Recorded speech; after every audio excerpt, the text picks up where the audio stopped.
Bring my new horse to me so that I may discuss the heat with him."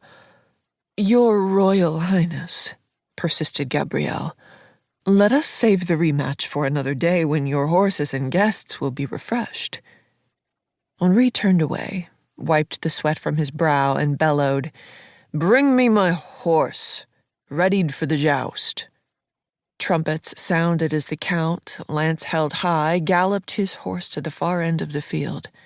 The withering guests filed back into the grandstand seats to witness what they hoped would be the final event of the day.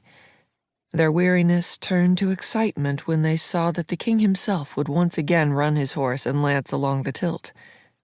Henri's mistress, Diane de Poitiers, surrounded by her ladies of the court, sat in the grandstand dabbing at the beads of sweat on her face. She smiled brightly as the ebullient king, astride his richly decorated Turkish stallion, entered the field wearing her colors, black and white. Guests turned their heads and craned their necks, attempting to see the 60-year-old woman who still captured the king's heart. Henri's wife and her entourage took their seats on the royal balcony. More trumpets, and Henri kicked his horse into a run. His lance pointed across the tilt toward his rushing opponent. The crowds erupted as the two men urged their horses faster and faster. The noise of the crowd was deafening, but it couldn't drown out the hideous sound as Gabrielle de Lorge's wooden lance struck the king's helmet and shattered, driving large splinters up through the visor and into his skull, above Henri's right eye.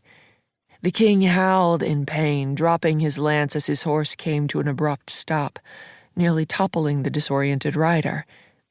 Henri grasped at his helmet, attempting to pull the lengths of wood from his forehead.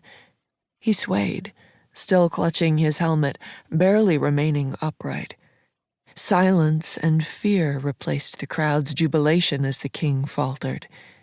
Nearby noblemen on foot and horseback rushed to his side, helping him from his horse onto the ground. They quickly removed his armor, then carefully lifted the helmet from his blood-covered face. Gabrielle de Lorge leapt from his horse and ran to Henri.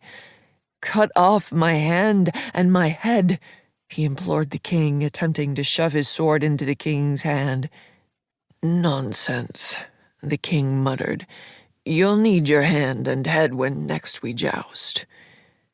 The nobleman carried Henri to the foot of the palace steps, where his physician removed the largest splinters. Henri turned to his bearers. "I shall walk up the steps."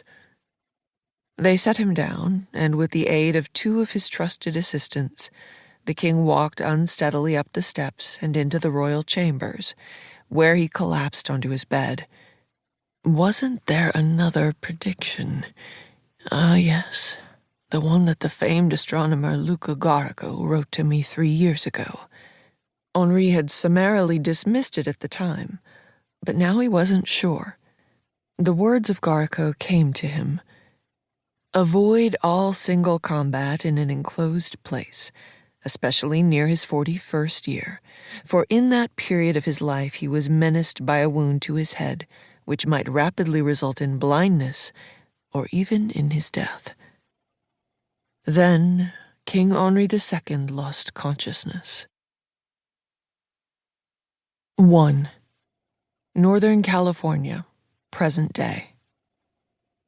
Plumes of smoke from the massive bonfire rose high into the misty night sky. The sacred circle, set in a forest clearing deep in the Santa Cruz Mountains, was ready for the Wiccan Sabbath fire feast. Small stones outlined the consecrated space in which 4 stone altars stood, positioned at the 4 compass points, north, south, east, and west. Flames flickered from numerous candles placed atop the altars, which were surrounded by representatives of the natural elements, earth, wind, fire, and water. In the center of the circle, wild flames danced in the bonfire, eerily illuminating the night sky. 20 or so women stood side by side around the rim of stones, each wearing beautifully embroidered, richly colored cloaks over red gauzy dresses.